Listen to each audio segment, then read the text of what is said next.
Yesterday, we want to talk about the challenges at the Tamale Technical University, where they clash with police, students, burning ties and damaging university property during a protest on campus. The students were demonstrating what they describe as systemic neglect of students' welfare, financial mismanagement, and unjustified fee increments by the university's management. They accuse management of breaching its fiduciary duty and supplying students fees. Among their concerns were poor sanitation despite collection of sanitation fees, lack of medical services despite medical exam fee, underdeveloped infrastructure despite development levies, and alleged diversion of examination funds. Here's a report filed by our Northern Regional Bureau Chief Shawama Yusuf.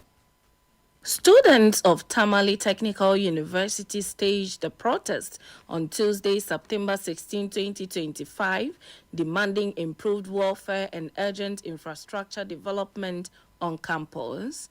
They accused management of failing to account for development levies charged in their fees, insisting that despite years of contributions, no tangible projects have been delivered. SRCPRO Mahmoud Musa accused the university administration of neglect. If you take the school fee structure, there are components that are being allocated to it, which one of them is developmental levy. Students have paid for the past years without any developmental project in this particular university. That's been championed by the university. Again, sanitation is one of the things that students face so much. Open defecation on campus is at alarming rate as we speak at the moment. Students, there is no proper washrooms. The washroom that we are having, they have not been kept properly. And because of that, students are forced to use the bush instead of using the washroom. The situation escalated when police reinforcement arrived. Officers fired warning shots to disperse the protesters, who retaliated by pelting stones. In the chaos, 3 students sustained rubber bullet wounds and are currently receiving treatment at the Tatu Hospital. These are some of the evidence of the rubber bullets that were fired by the police. The students were not armed. When we had a walk to Chowu, no gunshots, no firing until we got to administration. What we are saying is that this is uncalled for. We are only calling on management to wake up from their deep sleep. One of the injured students, who also serves as the minority leader, recounted the events that led to the shooting incident in an interview with ChannelOne TV. We are having our peaceful demonstration, which we want the management to carry out our programs today, also how they can solve it. And when we got there, to our notice, police came in and they were giving warning shot. One of the gunshot they had, shot over there, caught a glass. So the glass was falling on us, so I have to put the lady in front of me, then protect myself as well. And it fell on me. So I had a serious cut on my head and also my hand. Meanwhile, the Director of Public Affairs at Tatu says management is concerned about the incident and will convene a meeting soon to address the issues raised by students. Actually, unfortunately, it's regrettable that we have gotten to this level. And it's not an exciting moment for any university administrator to experience what happened this morning. Management to have a decision. So we are able to agree, and this has led to the unfortunate incident that happened this morning. So that was a report by our Northern Regional Bureau Chief Shawama Yusuf. Now, PRO of the Graduate Students Association of Ghana for the University, Al Hassan Huzaifa Hassan, gave some more details about what led to the protest. The washrooms, the toilet facilities are nothing to write home about. Not only that, even when it comes to the environment, the main entrance, we will see that there's open defecation going on at the back of our lecture hall. Open defecation going on. Even, when it comes to general sanitation, basically, it's disaster. Who engages in the open defecation you talk about? Is it not the students? No, not necessarily the students. Even outsiders are engaged in it. And to some extent, some of the students are also part because the washrooms and the toilet facilities are not befitting. So in order not to contract any disease, they ought to use them. Is your school not walled? No, it's not walled.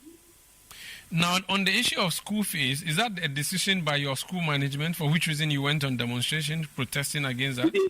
You see, what happened was that on the aspect of, I mentioned that examination fees, you understand?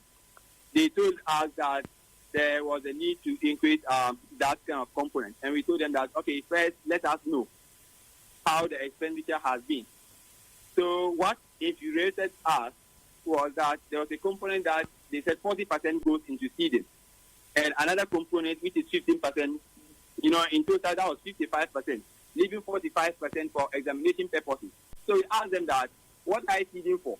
And who are you feeding the money to? Because that component is meant specifically for examination. So if you are feeding and then another goes to ESD, what does it imply? And yet, you want to embedding students with another payment on that aspect. And that also necessitated the resistance. Because if you are telling the students that 40% goes to feeding, and this feeding does not benefit the students, besides that, the examination funds or the examination component supposed to take care of examination purposes. So if you are telling us that you are feeding an ESD, what are you telling us? And quite apart from that, we also informed them that there was an issue of examination, medical examination for all first years. We've realized that these components that the students pay for, they have never been examined. So we asked that, where is this money? Who is keeping this money? On another hand... Okay, conclude.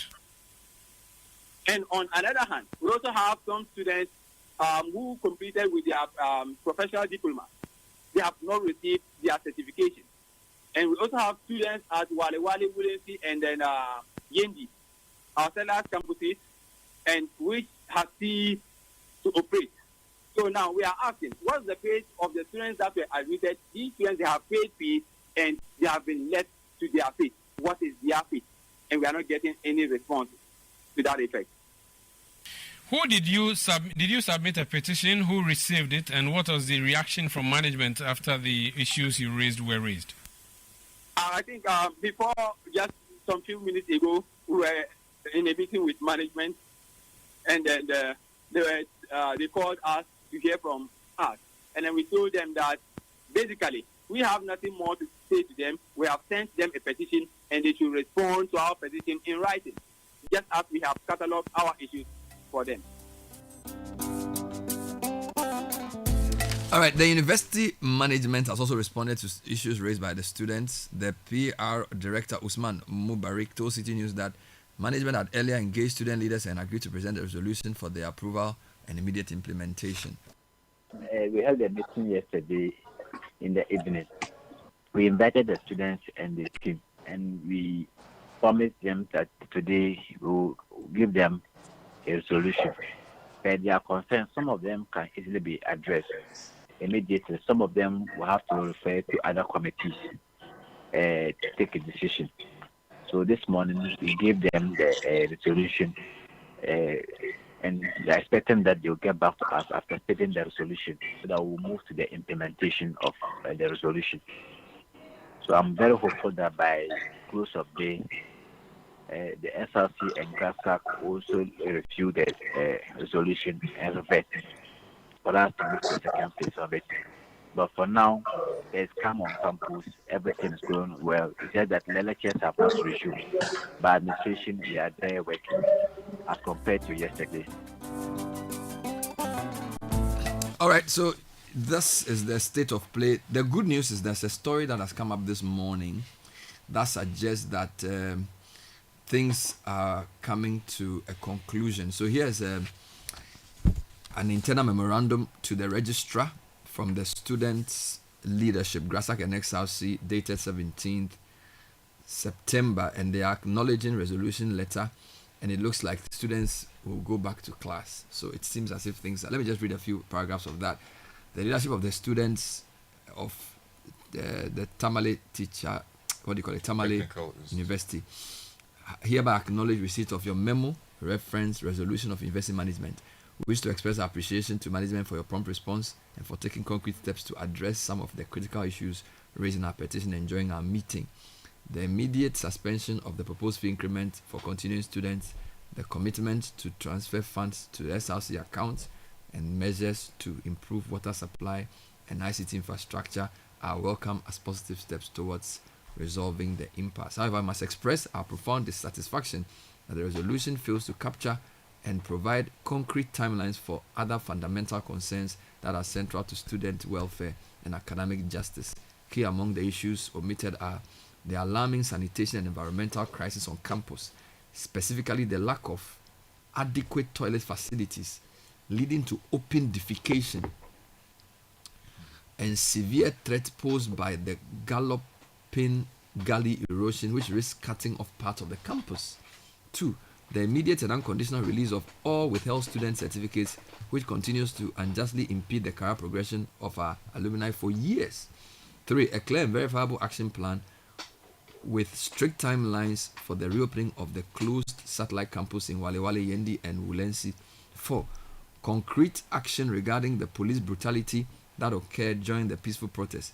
We expect university management to officially engage the Ghana Police Service to ensure that the officers responsible for the brutalization and injury of 5 of our students are identified and brought to book. The well-being and safety of students on campus is non-negotiable. While we welcome the promises made, their value is contingent upon full and timely implementation. We note that the timelines provided for the water tanks and ICT equipment and will be monitoring their execution closely. In light of this initial commitment for management and in good faith, we have communicated to the student body to resume academic activities with immediate effect. We reiterate our readiness to engage constructively with the university management and all relevant stakeholders. For me, all of this, what is the most problematic for me is why university students should have to resort to open defecation. And the fact that sanitation is so poor. For me, that one is unacceptable. The university says to provide water. But I think the issue is not just water. You cannot have a student population of that size with the kind of toilet facilities they have. And I think it's completely unacceptable. And I think that there should be some strategy to boost their sanitation. See, it's terrible. I will start with something, and it's a conversation we always have. What is the name of the school? Tamale Technical University. Operative word being technical. Tamale? No, university. No. Technical university. Exactly. Technical. Word being technical. Look at the problems they are facing. Infrastructure, sanitation, water, ICT. Is that not what they are trained to solve? With resources. I'm just saying. With so resources. That tells you the person who graduates from that school. Oh. I'm not blaming the students. Okay. I'm not talking about the students. The system that we are creating. The APROTEC should be able to use. Under normal circumstances, if a technical university operates the way it's supposed to operate, it designs its own sanitation and hygiene solutions. System, I get you. These are people who are learning how to build. These are people who are learning how to do all kinds of things. The problems that you just listed, if a technical university so-called serves its proper purpose, half the problems you listed should not exist. But here we are. You see, somebody will say, yeah, deal with the issue of the demonstration and all. But it will come again if we don't change it. A protest will happen next year. You see, the resources are not there. I saw the videos that our reporter sent. If you look at the state of the lecture rooms, Charlie. And I'm sure these are people who are on their way to attend BT lecture. If you're attending BT lecture in a lecture room like this, lecture room like that, what are you learning? It's terrible. But what can we do? What should the government do? You see, this one I am sticking it squarely at the doorstep of the government, the ministry, and the school, because not all technical universities are like that. I think that the administration of the school needs to take a certain level of responsibility. The technical universities across the country are not the best resourced, but we've been to some of them, and some of them look okay. Some are better than this. Yes, some of them are better than this. So the university administration needs to be able to explain to us how come facilities have deteriorated to this point. Can I play the devil's advocate and say a lot of our tertiary institutions in the public sector have a severe infrastructural constraint? Yes. For example, yesterday I was told that the University of Ghana, when the president went to Singapore, they went to discuss building a 10,000 facility hostel because now almost 50,000 students population don't have access to accommodation. So our student population has outgrown our infrastructure quite heavily. Yes. And maybe Tatu is a victim of that too, in addition to possible mismanagement. So we need to also admit that the student numbers are large. Free SHS has made more people enter university. There's a lot of people in the universities, and the infrastructure in most tertiary institutions have not seen any significant upgrade in the past decade and a half. Let me augment his position before you come back in, Godfrey, if I may. There's a story published by My Joy Online. It was published on the 18th day of July 2025. And it says 60% of Ghana's schools lack toilets and water access, according to Auditor General. The story is by Jason Day, and it says that a new performance audit by the Auditor General has revealed a disturbing truth. 6 out of 10 basic and secondary schools in Ghana lack access to toilet facilities and water. Now, across the country, students are forced to learn in conditions that compromise both their health and dignity. At the heart of this crisis is Ghana's sluggish progress on Sustainable Development Goal 6, which aims to ensure availability and sustainable management of water and sanitation for all by 2030. With just 5 years left on the clock, Ghana is alarmingly off track. Now, according to the 2025 performance audit, only 2 out of every 5 schools have access to toilet and urinal facilities with running water. That means 60% of public schools, thousands of them, fall short, even the most basic sanitary. Now, think about what this means for our future. If 40%, 60. so only 40% have. Yeah. So 60% of schools, public schools, don't have toilets. So where are kids going to toilet? They open all the time. Are we a developed country? Are we a serious country? And we are talking people who are in school. So imagine those who haven't gone to school before. So university students are doing. I mean, for me, if this is something that should require some urgent reform.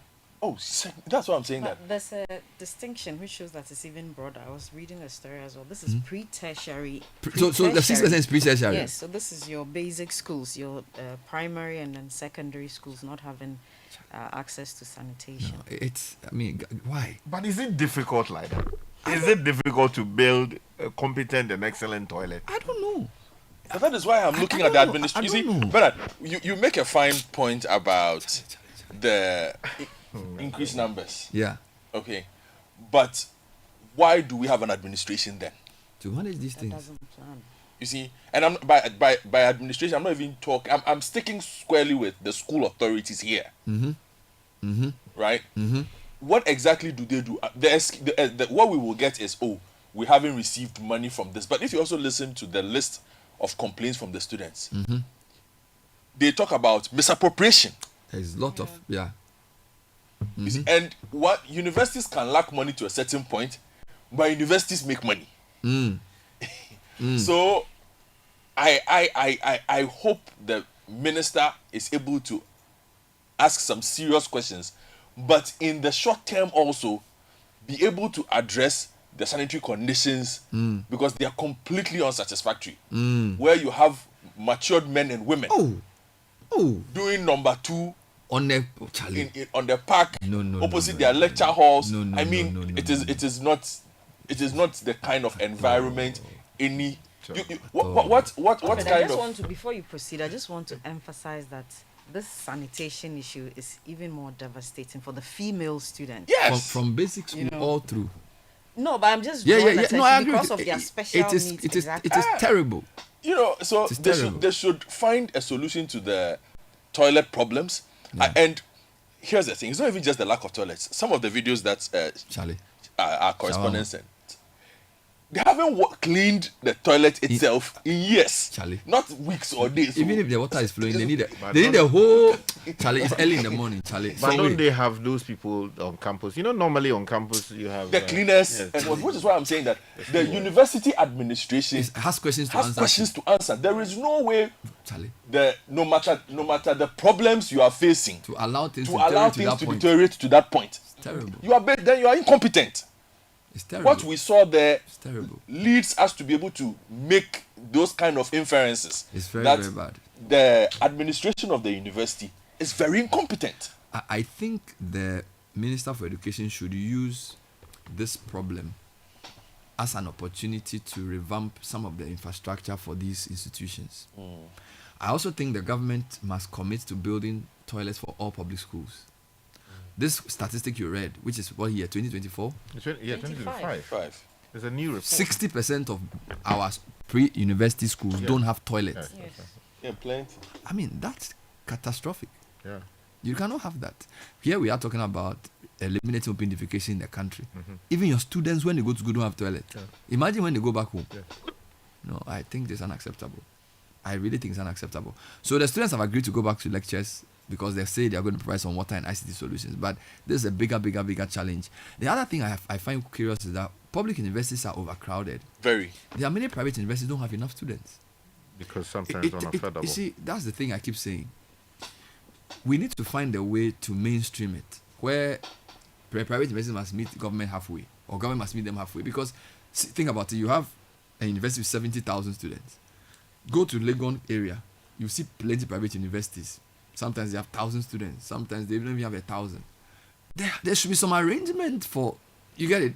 You cannot have Methodist University, Central University, Knutsford University, and then people are in Legon to the hundreds of thousands. No.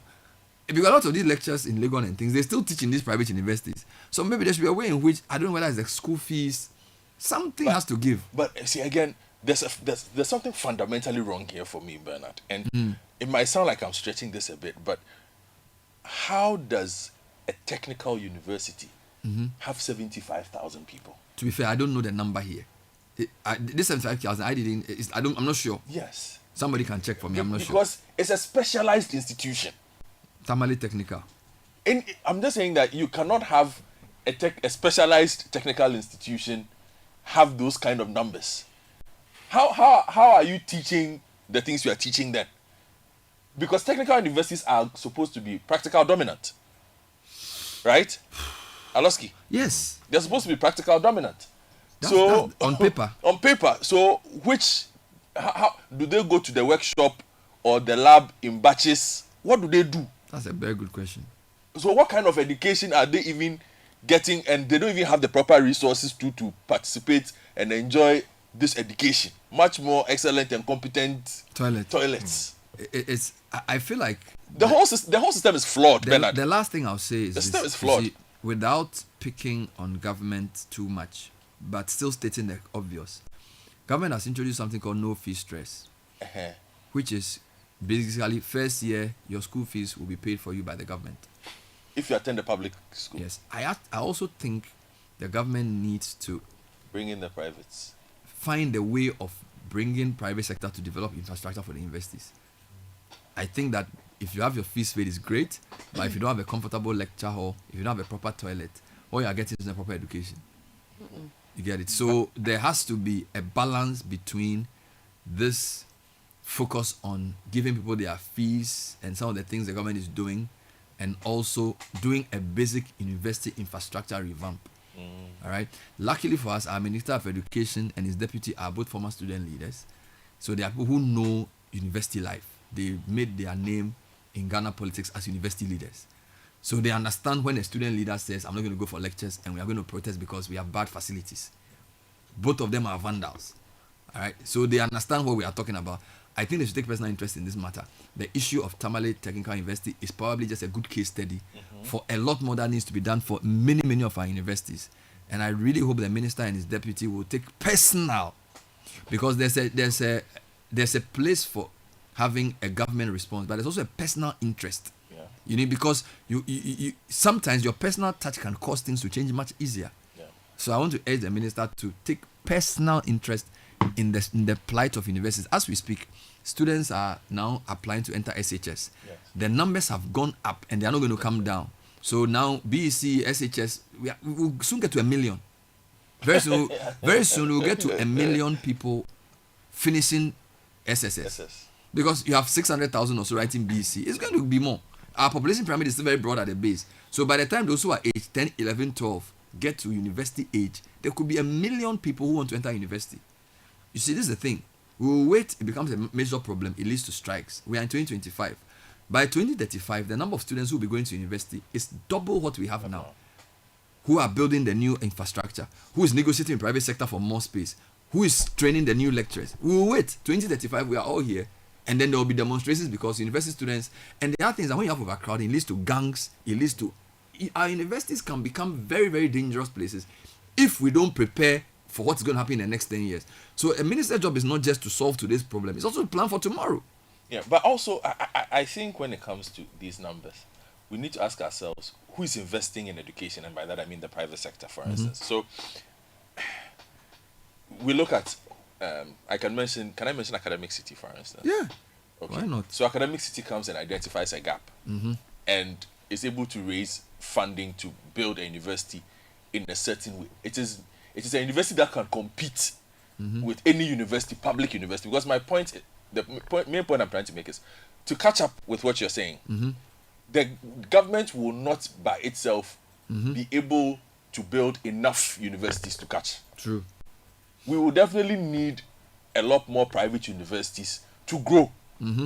So that point needs to be made immediately that, look, we need more private universities. But what kind of private universities? Because we also saw GTech shutting down. I saw that someone Nyakote University being shut down.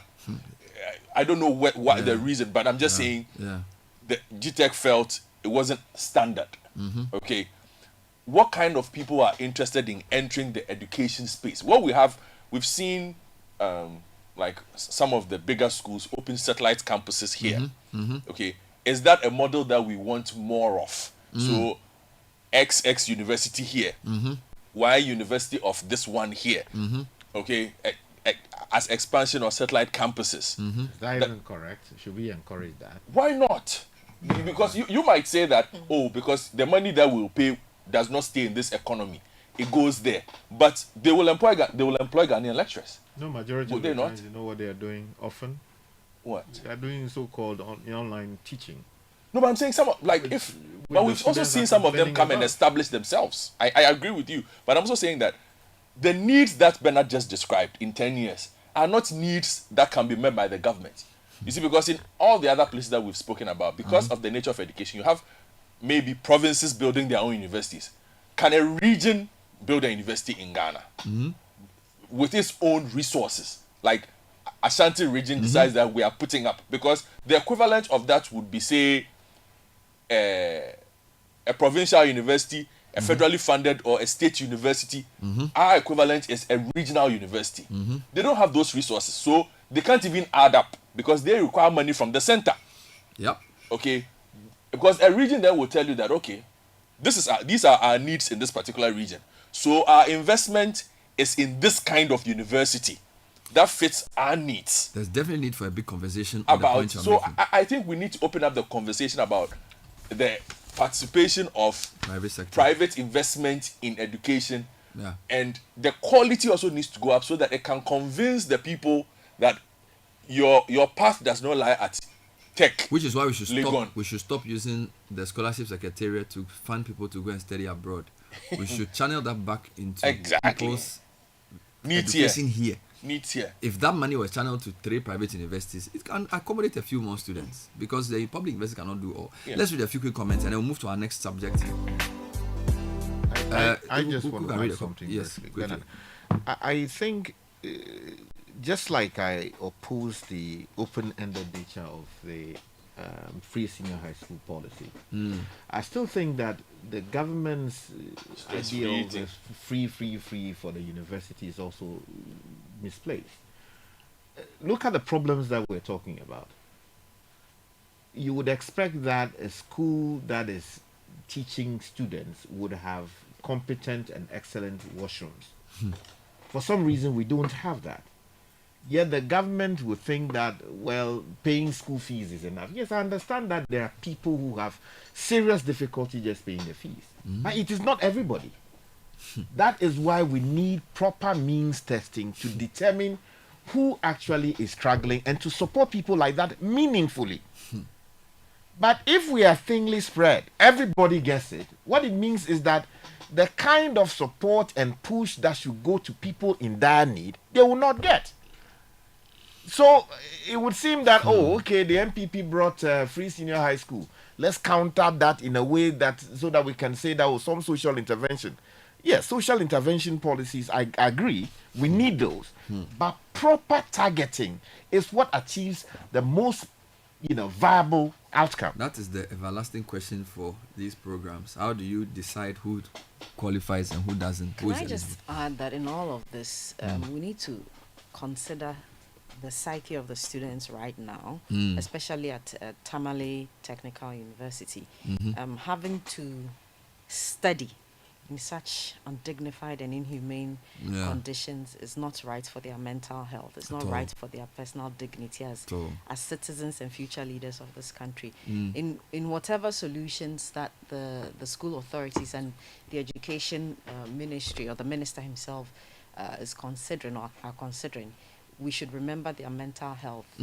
Some kind of counseling will be useful to try and get them settled, because at the end of the day, they are going to study, they will be tested, and they will have to prove themselves. Can you read some comments on this matter? So here is Dr. Wahab from Ashesi University. He says, good morning, Bernard and City. The issue you're discussing should make any serious Ghanaian sad. In the early 2000s, I brought students from Chicago State University, where I used to work, and students from University of Texas at Arlington to Ghana. At KNUST, one of the students asked to use the restroom. They showed her where the restroom was. She stepped in. Returned immediately at once. She stepped in the washroom and returned immediately. Asked if she used it, she said the place was so dirty she couldn't use it. Imagine my shame. 20 years later, we are in the same, possibly worst state. Bernard, you go to school outside, you enter the washrooms, bro. Sometimes you even want to sleep there because there's somebody who is going there every 15 minutes to make sure that things are properly done, things are in good order. Why can't we have that? Because we pay that place. You pay. I think at Ashesi University, I visited there for an event. They have very clean toilets. I can't say same for my alma mater, University of Ghana. In certain places, not everywhere. By the way, I'm told Tattoo has 8,000 students. 8,000.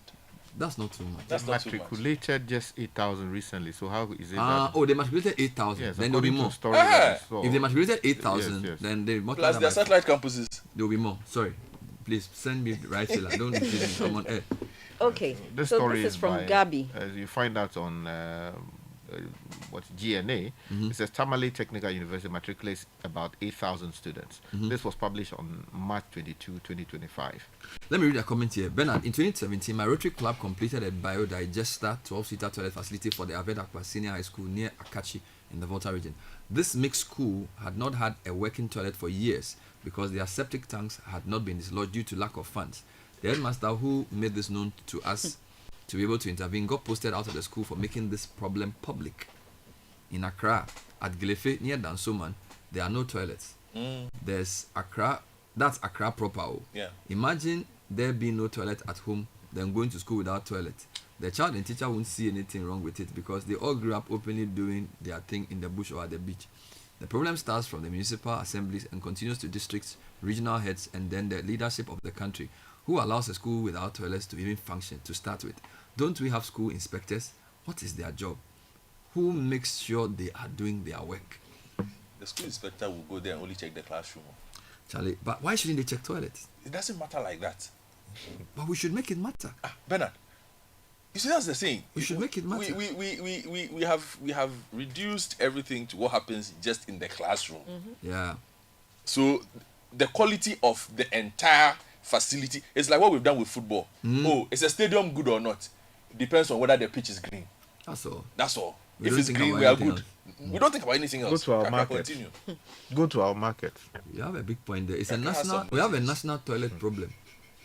More comments. Anyway, here's Gabi. He says the Gamma Sanitation and Water Project has over the years been constructing resilient toilet facilities for schools in Accra and Kumasi.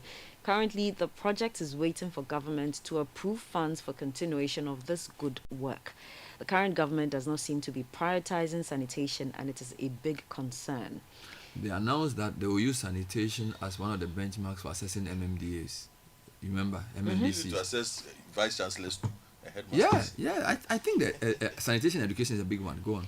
Cubic from Nanes Rise says our assemblies can't even keep our surroundings clean. How much build a university? Ghana. Kofi in Hohoi says, Bernard, good morning. Tattoo, beyond the school authorities' irresponsibility, suffer from a general attitudinal problem. Let's be careful Tamale, here. Let's be careful here. Let's terminate it. Let's be careful here. Yes. Well, thank you for your message. Bright in Legon says, on the Tamale Teaching Technical University issue, how did GTech even approve the setting up of the university if they don't have adequate sanitation? Let's go to Sakumono. Elvis says, Bernard, Akoto is spot on. How can a technical university have no proper solutions to their own sewage problems? Fred in Agomeda says, Ben and team, it is sad to note how students use their toilets rather than stand on the seat and... Okay, it's too early for this. Man, but Sky, you see, guys, these are uncomfortable. Yes. But sometimes we need to read them. Okay, Kakra, go on. We need to. This is watching our dirty listeners. Yeah. But you see, you have a responsibility then to. I'll we cannot. Ghana's image. No, we don't have any image. If your students don't have proper toilets and they are doing SOS. It's not good. Yeah, that's true. I agree with you. So we leave it at that. This graphic is okay, I'll edit it. So friend in Agomeda is saying Fiti Koli. I'm a nomijime dravo. Dravo Kwebe. I don't understand that. So friend in Agomeda says, Ben and team, it's sad to note how students use their toilets. Rather than properly using the facility, they stand and that causes a lot of problems. This makes it difficult for others to use while cleaners abandon their responsibility to clean. The practice continues and becomes a norm for others to do open defecation. Nana says, I agree with Goffred. University industry collaboration in our tertiary institutions are non-existent. Projects like R&D and innovation help produce quality professionals, fosters entrepreneurship, and accelerates the transfer of innovations to solve societal problems. Justice says, hi, city team. I think the government rushed in making all the polytechnics or transforming the polytechnics to technical universities without any major infrastructure investments. Example, Tamale, Bolga, Wa, and others should have been part. David says, hi, City. Is there a link between access to running water in our schools and Galamsey? Big question. Kwame Na says, Bernard and team, why is it difficult to have PPPs in technical universities for hostels? That's a good point. Legon has a few PPPs, but they still need more. Yeah, but the prices are outrageous. Exorbitant. I think some of the people...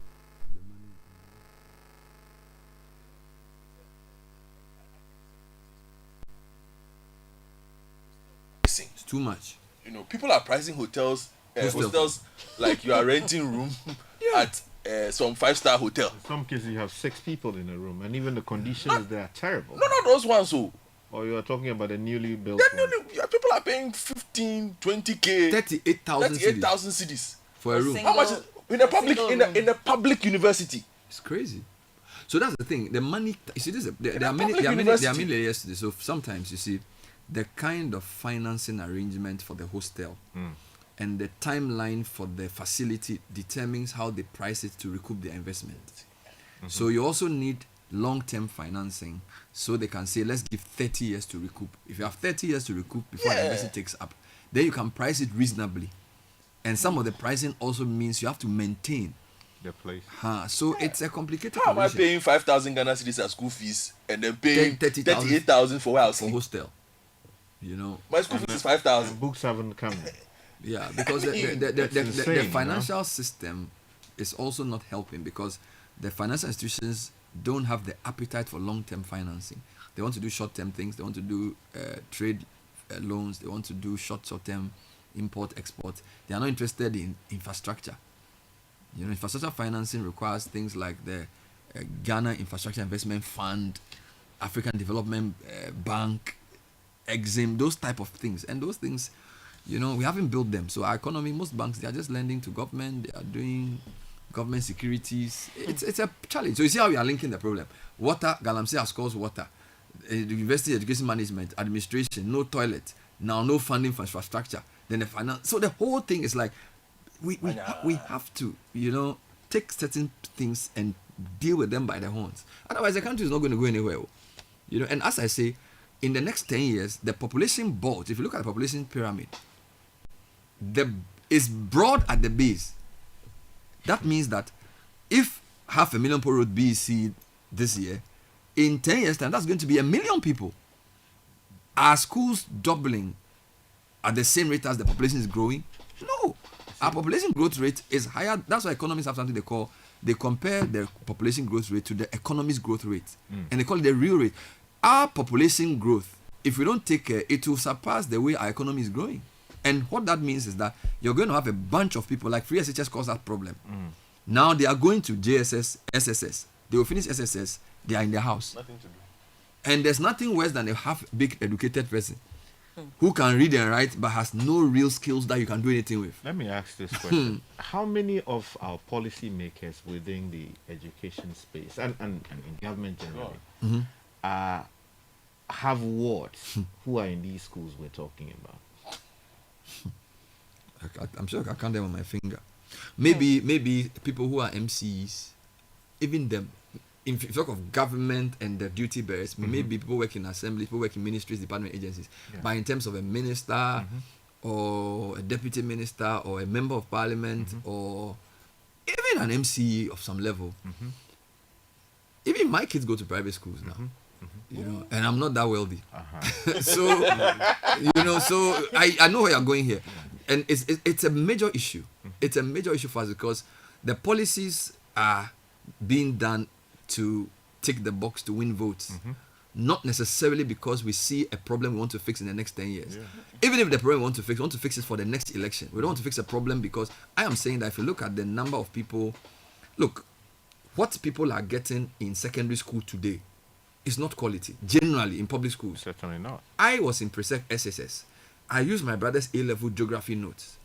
Solid. The notes were more conk than my SS notes.